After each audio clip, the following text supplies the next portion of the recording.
Hello children, praise the Lord. Welcome to kid story time.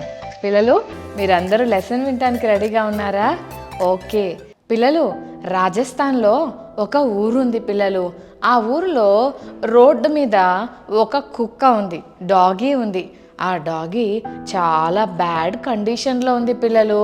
మనందరం చాలా ఆరోగ్యంగా చాలా సంతోషంగా ఉన్నాం కదా. దేవుడు మనకు అన్నీ ఇచ్చాడు కాబట్టి మనం చాలా సంతోషంగా ఉన్నాం. అయితే పాపం ఆ డాగి పరిస్థితి చాలా ఘోరంగా ఉంది. ఏమైందక్క అని ఆలోచిస్తున్నారా? అవును పిల్లలు, చూడటానికి చాలా అసహ్యంగా దాని మీద ఉన్న బొచ్చంతా ఊడిపోయి దాని స్కిన్ అంతా కూడా ఒక అలర్జీ దానికి వచ్చి దాని స్కిన్ మీద ఉన్న హెయిర్ అంతా పోయింది. అన్ని కురుపులు పుండ్లతో చూడటానికే చాలా వికారంగా ఒక మాంసపు ముద్దగా ఒక చోట రోడ్డు మీద అలా పడి ఉంది.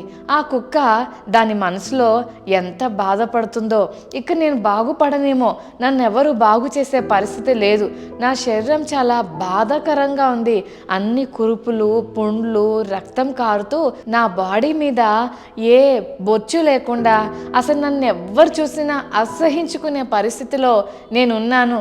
ఎందుకు ఇంకా నా బ్రతుకు, చచ్చిపోతే బాగుండు అని చాలా బాధగా దిగాలుగా కూర్చొని అలా ముడుచుకొని సాడ్గా ఉంది పిల్లలు. చాలామంది రోడ్డు మీద వెళ్తూ ఆ డాగ్ని చూసి చీ ఎంత బ్యాడ్గా ఉంది, చీ చీ చీ చీ చాలా స్మెల్ వస్తుంది, చాలా డర్టీగా ఉంది అని అందరూ అసహించుకొని వెళ్ళిపోతున్నారు పిల్లలు. వాళ్ళ ముఖం చూస్తూనే ఈ డాగి అనుకుంటుంది, నిజమే నేను చాలా డర్టీగా ఉన్నాను, నన్ను ఎవరు ప్రేమించే పరిస్థితిలో నేను లేను, నాకున్న రోగం ఎంత డేంజరస్ రోగం అంటే నాకున్న బొచ్చంతా పోయి ఒక మాంసపు ముద్దగా కనబడుతున్నాను, నేను అందంగా లేను, నన్ను ఎవరు ప్రేమించట్లేదు, ఇక నా లైఫ్ ఇంతే, నేను మంచిగావే పరిస్థితి నాకు ఎక్కడా కనిపించట్లేదు. మనుషులకైతే హాస్పిటల్స్కి తీసుకువెళ్ళే వాళ్ళు ఉంటారు, డాక్టర్స్ దగ్గర చూపించి ట్యాబ్లెట్స్ వేసి మంచి ట్రీట్మెంట్ ఇచ్చి బాగు చేసుకుంటారు. నన్నెవరు చూస్తారు, నేను ఒక రోడ్డు మీద ఉండే కుక్కను, నన్నెవరు ప్రేమిస్తారు అని చాలా సాడ్గా ఉంది పిల్లలు. అలాంటి టైంలో ఒక ఊరు నుంచి ఒక అక్క ఆ రోడ్డు మీదుగా వెళ్తుంటే ఈ అక్క కళ్ళు ఆ మాంసపు ముద్దలాగా చూడటానికి చాలా వికృతంగా కనిపిస్తున్న ఆ కుక్క మీదకి ఈ అక్క కళ్ళు పడ్డాయి. వెంటనే ఈ అక్క దాని దగ్గరికి వెళ్ళింది, హాయ్ డాగీ అని పలకరించింది. కానీ ఆ డాగీ ముందుగానే చాలా బాధతో ఉందని మీకు చెప్పాను కదా, అందుకని ఆ డాగీ ముఖం ఇలా తిప్పుకొని ఏం మాట్లాడకండి అని చాలా సాడ్గా, అయినా నేను ఎవరితో మాట్లాడను, నా పరిస్థితి అస్సలు బాగాలేదని సాడ్గా ముఖం తిప్పుకొని కూర్చుంది పిల్లలు. అప్పుడు ఆ అక్క తల మీద ఇలా నిమురుతూ, ఏ డాగీ నేను ప్రేమిస్తున్నాను అని పిలుస్తుంది. అయినా కూడా ఈసారి ఇలా తిప్పుకొని సాడ్గా కూర్చుంది పిల్లలు. అప్పుడు ఆ అక్క వాళ్ళ ఫ్రెండ్స్ని తీసుకొచ్చి ఆ కుక్కకు ఒక నెట్ వేసి కుక్కను పట్టుకొని తన దగ్గరకు తీసుకువెళ్ళింది. దాన్ని చాలా జాగ్రత్తగా కొన్ని రోజులు దాన్ని కేర్ చేయడానికి తన ఇంటికి తీసుకెళ్ళింది. అక్కడికి వెళ్ళాక డాగీకి బిస్కెట్స్ అంటే ఇష్టం కదా అని ఒక బిస్కెట్ పెట్టబోతుంటే ఆ డాగీ అనుకుంటుంది, నాకెందుకు బిస్కెట్, రేపో మాపో చచ్చిపోయేదాన్ని, చూడటానికి ఇంత అసహ్యంగా ఉన్న నాకు బిస్కెట్స్ లేకపోతే చికెన్ పీసెస్ పెడిగ్రీ ఇవన్నీ నాకెందుకు, నా జీవితమే సరిగ్గా లేదు, నాకు ఇవన్నీ ఎందుకని అలా బాధతో కూర్చుంటే, తిను డాగీ నీకోసమే తెచ్చానని ఎంత చెప్పినా తినలేదు పిల్లలు. అప్పుడు అక్క ఆ డాగీకి సెలైన్ పెట్టి మంచిగా మెడిసిన్స్ ఇచ్చి దాని బాడీకి అంతా క్రీమ్ పూస్తూ మెడిసిన్ అప్లై చేస్తూ కొన్ని రోజులు దాన్ని ట్రీట్ చేసినప్పుడు మెల్లమెల్లగా డాగీ ఆరోగ్యం కుదుట పడింది. ఆ డాగీ మెల్లమెల్లగా హీల్ అవ్వడం స్టార్ట్ అయింది. దాని స్కిన్ మీద బొచ్చు వస్తుంది. అప్పుడు ఎంత హ్యాపీగా ఫీల్ అవుతుందంటే, వావ్ ఎంత ఆశ్చర్యం, నేను అసలు ఇంకా హీల్ అవ్వనేమో అనుకున్నాను, ఇక నా లైఫ్ ఇంతే ఉంటుందేమో, నన్ను చూసి అందరూ చీ అంటున్నారు కదా, ఎప్పటికీ నేను అలాగే ఉంటానేమో అనుకున్నాను, కానీ ఈ అక్క ఎవరో కానీ నా జీవితంలో ఎంత మేలు చేసింది అక్క అని చాలా థ్యాంక్ఫుల్గా ఆ డాగీ అక్క వైపు చూస్తుంది. పిల్లలు, ఆ డాగీ మెల్లమెల్లగా ఎంత అందమైన రూపాన్ని తెచ్చు నేర్చుకుందో తెలుసా? అక్క ఆ డాగీ దగ్గరికి వెళ్ళి దాన్ని బాగు చేయడం వల్ల డాగీ ఇప్పుడు నార్మల్గా మారిపోయింది. అన్ని డాగీస్ లాగా ఇది కూడా హెల్తీగా చక్కగా ఎగురుతూ ఆడుకుంటూ ఎంత బ్యూటిఫుల్గా తయారైందో తెలుసా? నిజమే పిల్లలు, బైబిల్ గ్రంథంలో కూడా ఒక అంకుల్ ఉన్నాడు. ఆ అంకుల్ ఒకరోజు వాళ్ళ ఇంట్లో ఆ అంకుల్కి బాడీ మీద ఒక మచ్చ వచ్చింది.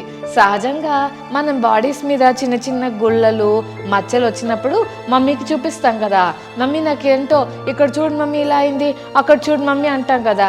కానీ ఈ అంకుల్ రోజు రోజుకి మచ్చలు పెరుగుతూ అంకుల్ చాలా సిక్ అవ్వడం స్టార్ట్ అయ్యాడు.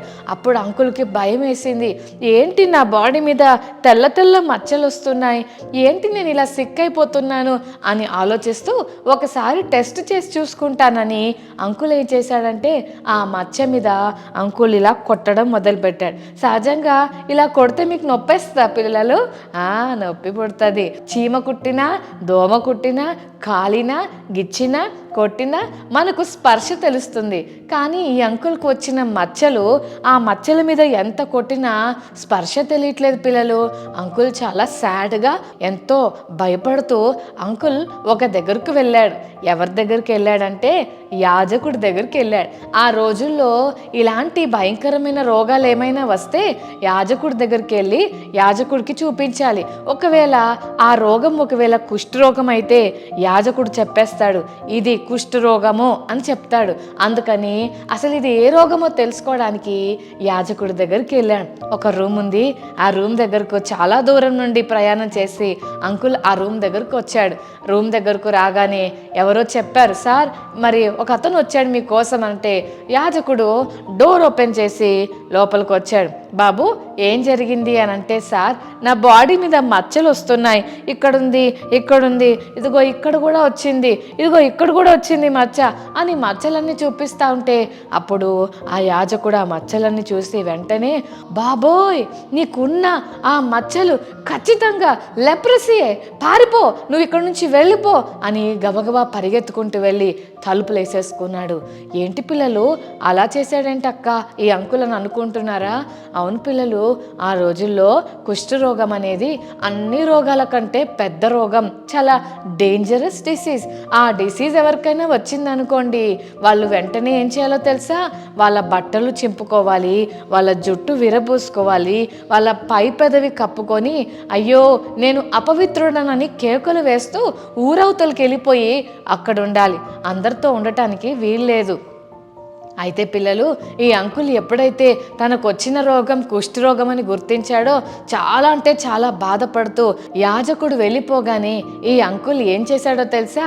గబగబా అక్కడ దుమ్ము బూడిద తీసుకొని తన మీద వేసుకొని జుట్టంతా విరపూసుకొని ఆ బట్టలు చింపుకొని రోడ్డు మీద వెళ్తున్నాడు. చూస్తున్న వాళ్ళంతా కూడా అసహించుకుంటున్నారు. వెళ్ళేటప్పుడేమో మంచిగా వెళ్ళాడు, వచ్చేటప్పుడేమో జుట్టు విరబూసుకొని బట్టలు చింపుకొని ఆ బూడిద రాసుకొని ఏడ్చుకుంటూ అయ్యో నేను అపవిత్రుడనని కేకులేస్తూ బయటికి వెళ్తున్నాడు. పిల్లలు అందరూ అతను చూసి తలుపులు వేసేసుకుంటున్నారు. అమ్మో కుష్ఠరోగి వచ్చేసాడు మన ఊరికని ఎక్కడో అక్కడ తలుపులు వేసుకొని లోపలికి తప్పించుకొని పరిగెడుతున్నారు పిల్లలు.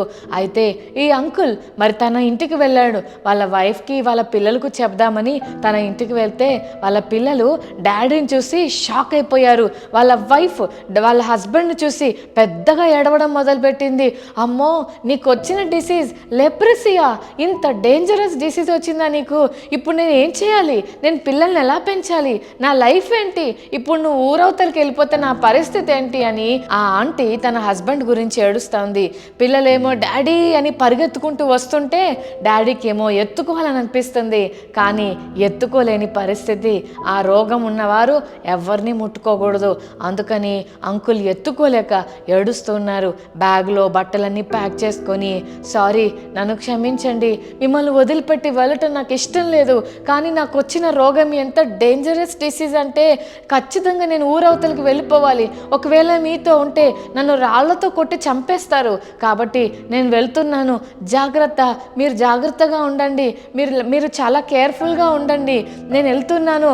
కానీ ఒక విషయం గుర్తుపెట్టుకోండి, నేను మిమ్మల్ని ప్రేమిస్తున్నాను, మీ గురించి నేను ఎప్పుడూ ఆలోచిస్తుంటాను, నన్ను మర్చిపోకండి అని చెప్పి బ్యాగ్లో బట్టలన్నీ సదురుకొని ఊరవతలకి వెళ్ళిపోయాడు. పిల్లలు చాలామంది ఏడుస్తున్నారు, చాలామంది లెప్రసీతో ఉన్నారు. వాళ్ళతో పాటు ఈ అంకుల్ కూడా జాయిన్ అయిపోయాడు.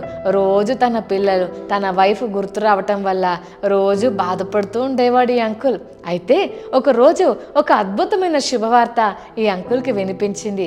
అదేంటంటే జీసస్ అంకుల్ వల్ల ఊరు వచ్చాడని అంకుల్కు తెలిసింది. ఈ అంకుల్ అనుకున్నాడు, ఖచ్చితంగా ఎలాగైనా సరే నేను జీసస్ దగ్గరకు వెళ్ళి ఆయన పాదాల దగ్గర కూర్చొని నన్ను హీల్ చేయమని అడుగుతా, ఈ భయంకరమైన రోగం నుంచి నేను బయటికి రావాలని ఇష్టపడుతున్నానని అంకుల్ చాలా ఆశపడ్డాడు. మెల్లగా బయటికి వచ్చాడు. అటు ఇటు చూశాడు. ఊరిలో గనక తెలిస్తే, బయటికి వచ్చాడని తెలిస్తే రాళ్లతో కొట్టి చంపుతారు. అమ్మో, నేను ఎవ్వరికి కనపడకుండా మెల్లగా వెళ్తానని మెల్లగా వెళ్ళాడు. వెళ్ళి దూరంలో జీసస్ కనపడ్డాడు. అక్కడున్నాడు జీసస్. వావ్, యేసయ్య అదిగో. ఆయన స్వస్థపరిచినప్పుడు గుడ్డోళ్ళు చూశారు, చెవిటోళ్ళు విన్నారు, కుంటోళ్ళు నడిచారు, పక్షవాయు కలిగిన వారు లేచి పరుగెత్తుకుంటూ పరుపులు ఎత్తుకొని వెళ్ళిపోయారు.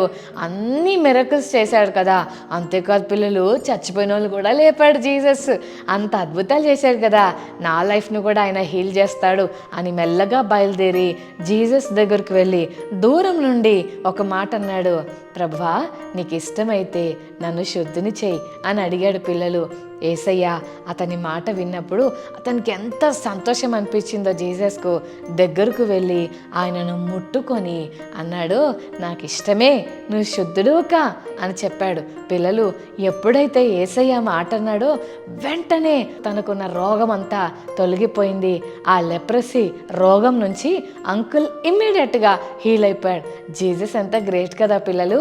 ఎంత పెద్ద రోగమైనా ఆయన స్వస్థపరచగలడని ఈ లెసన్లో మనం నేర్చుకుంటున్నాం. పిల్లలు, ఇప్పుడు అంకుల్ హ్యాపీగా తన ఇంటికి వెళ్ళుండొచ్చు కదా. అంకుల్ ఇంటికి వెళ్ళగానే వాళ్ళ పిల్లలు, అమ్మో మా డాడీకి లెప్రసీ వచ్చిందని దాక్కుంటుంటే పరిగెత్తుకుంటూ వెళ్ళి, నానా మీ డాడీ హీల్ అయిపోయాడు, ఇంకా మీరు ఏడవలసిన అవసరం లేదు, నేను వచ్చేసాను, ఇదిగో నా చేతులు చూసావా, నా కాళ్ళు చూసావా, నాకున్న మచ్చలన్నీ పోయాయి చూసావా అని వాళ్ళ పిల్లలకి చూపించుండొచ్చు. ఎలా జరిగింది డాడీ అని అడిగితే, యేసయ్య నా రోగాన్ని తీసేశాడు నాన్న, యేసయ్య నన్ను బాగు చేశాడు అని వాళ్ళ డాడీ ఖచ్చితంగా చెప్పుంటాడు కదా పిల్లలు. నిజమే, ఇప్పటి వరకు మనం కుష్ఠరోగి గురించి మనం విన్నాం కదా. అంతకంటే భయంకరమైన రోగం మరొకటి ఉంది. అది కోవిడ్ అనుకుంటున్నారా? కాదు పిల్లలు, అంతకంటే డేంజరస్ రోగం అదే పాప రోగం. ఈ పాప రోగం ఎంత భయంకరమైందంటే, కుష్ఠరోగం వచ్చిన వాళ్ళకి ఎలా స్పర్శ తెలీదో, పాపం ఎవరి హృదయంలో ఉంటుందో వాళ్ళకి దేవుని మాటలు అర్థం కావు, ఎక్కవు. అంతేకాదు పిల్లలు, పాపం అనే రోగం ఎంత డేంజరసో తెలుసా? కుష్ఠరోగం వచ్చిన వాళ్ళు ఊరవతలకి ఎలా వెళ్ళిపోవాలో, సిన్ అనే రోగంతో ఉన్నవాళ్ళు దేవుని నుండి దూరం అయిపోయి వెళ్ళిపోవాల్సిన పరిస్థితి. కుష్ఠరోగం వస్తే ఎలా చచ్చిపోతారో, పాపపు రోగం వస్తే కూడా చచ్చిపోతారు. కుష్ఠరోగం కంటే పాపరోగం ఇంకా ఎంత డేంజర్ అంటే ఎప్పటికీ హెవెన్కి వెళ్ళలేరనమాట. అంత డేంజరస్ సిన్నది. అందుకని మన జీవితంలో పాపం అనే రోగం ఉందేమో ఒక్కసారి చూసుకోండి. జీసస్కు ఎంత ప్రేమ చూడండి. అతనికి వచ్చిన రోగం ఎంత డేంజరస్ అంటే ఆ వ్యక్తిని ముట్టుకోకూడదు, ఎవ్వరు ముట్టుకోరు. కానీ జీసస్ అతని భుజం మీద చెయ్యేసి అతన్ని హీల్ చేశాడు. ఎంత గొప్ప దేవుడో కదా. బైబిల్ చెప్తుంది, నా యొద్దకు వచ్చి వారిని నేను ఎంత మాత్రము బయటికి తోసివేయనని. నువ్వెవరివైనా, నువ్వు ఎలాంటి వ్యక్తివైనా, జీసస్ నాకు కావాలి అని నువ్వు వస్తే యేసయ్య తప్పకుండా నీ దగ్గరకు వచ్చి నిన్ను బాగు చేస్తాడు. ఆ అంకుల్కు లెప్రసీ వచ్చి ఊరవతలకి వెళ్ళిపోయినట్లుగా మనలో కూడా భయంకరమైన పాపరోగం వచ్చి దేవుని నుండి మనం దూరం అయిపోయాం పిల్లలు. అయితే దూరం అయిపోయిన ఆ అంకుల్ని తిరిగి తన ఫ్యామిలీలోకి చేర్చడానికి జీసస్ ఆ ఊరు వచ్చినట్లుగా మన యేసయ్య ఈ లోకానికి మనిషిగా వచ్చాడు. కుష్ఠరోగి అయిన అంకుల్ని వాళ్ళ ఇంటికి చేర్చడానికి మధ్యలో జీసస్ చేసిన అద్భుత కార్యం ఏంటంటే అతన్ని ముట్టి అతన్ని బాగు చేశాడు. పిల్లలు, మరి మన జీవితంలో కూడా పాపం అనే భయంకరమైన రోగం దేవుని నుండి దూరం చేస్తే మనల్ని ఎలాగైనా సరే తిరిగి దేవుని దగ్గరకు కలపాలంటే ఖచ్చితంగా ఒక వ్యక్తి మధ్యలో ఉండాలి. ఎందుకంటే దేవుడేమో పరిశుద్ధుడు, మనమేమో పాపులం. మరి మధ్యలో ఎవరైతే వస్తారో వాళ్ళు పరిశుద్ధంగా ఉండాలి, అలాగే మనుషుల చేతులు పట్టుకోగలిగిన వాళ్ళై ఉండాలి. అందుకే జీసస్ ఏం చేశాడో తెలుసా? ఈ గొప్ప సమస్యలో మనం ఉంటే మనం నశించిపోవడం ఆయనకి ఇష్టం లేదు కాబట్టి హెవెన్ని విడిచిపెట్టి, అంత గ్లోరియస్ ప్లేస్ని విడిచిపెట్టి జీసస్ మన కోసం ఈ లోకంలో మనిషిగా పుట్టాడు. దూరం వెళ్ళిపోయిన నీ చేయి పట్టుకొని, అంత గొప్ప దేవుడైన తండ్రి చేయి పట్టుకొని కల్వరి సిలువలో మనందరి కోసం ప్రాణం ఇవ్వటానికి ఈ లోకానికి వచ్చాడు. చెల్లి తమ్ముడు, క్రిస్మస్ అంటే కేవలం స్టారే కాదు, క్రిస్మస్ ట్రీ కాదు, శాంటాక్లాస్ కాదు, లేకపోతే ఇంకేదో కాదు పిల్లలు. క్రిస్మస్ అంటే ఏంటో తెలుసా? జీసస్ మన హృదయంలో పుట్టాలి. క్రిస్మస్ యొక్క ఆనందం స్టార్లోనో, క్రిస్మస్ ట్రీ డెకరేషన్ చేసుకోవడంలోనో, క్రిస్మస్ తాత ద్వారానో క్రిస్మస్ ఆనందం రాదు. కానీ నిజమైన క్రిస్మస్ ఆనందం నువ్వు పొందుకోవాలంటే జీసస్ని నీ హృదయంలో చేర్చుకోవాలి. దేవుని నుండి దూరం చేసిన ఆ పాపము నుండి మనం బయటికి రావాలంటే అంకుల్కి జీసస్ ఎంత అవసరమయ్యాడో నీకు నాకు జీసస్ అంతే అవసరం.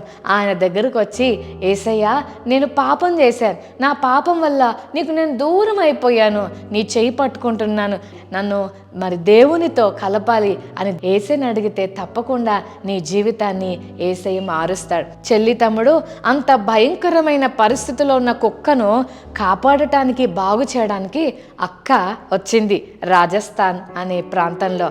అలాగే లెప్రసీతో బాధపడుతున్న అంకుల్ను బాగు చేయడానికి యేసయ్య ఆ ఊరు వచ్చినప్పుడు అంకుల్ వెళ్ళి యేసయ్య దగ్గర స్వస్థతను పొందుకున్నాడు. మరి పరలోకాన్ని విడిచిపెట్టి భూలోకానికి వచ్చిన యేసయ్య దగ్గరకు నువ్వు వచ్చావా?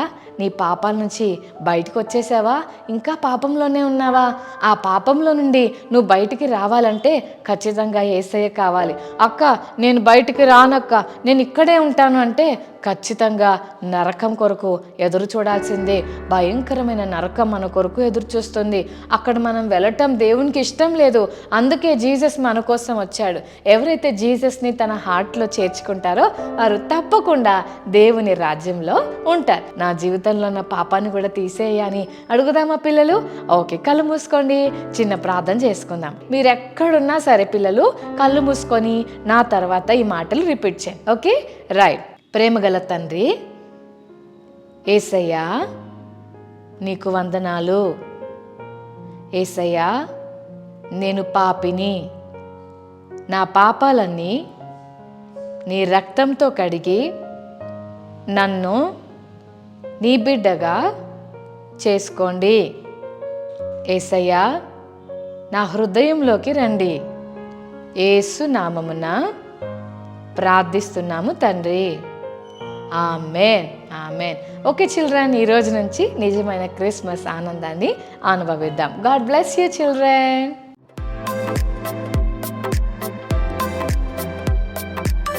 ఓకే చిల్డ్రన్, ఈరోజు మెమరీ వర్స్ నేర్చుకుందామా? లూకా 19:10 నశించిన దానిని వెదకి రక్షించుటకు మనుష్య కుమారుడు వచ్చెను. మరొకసారి నేర్చుకుందాం. లూకా 19:10 నశించిన దానిని వెదకి రక్షించుటకు మనుష్య కుమారుడు వచ్చెను. Luka 19:10. Okay children, God bless you. Bye.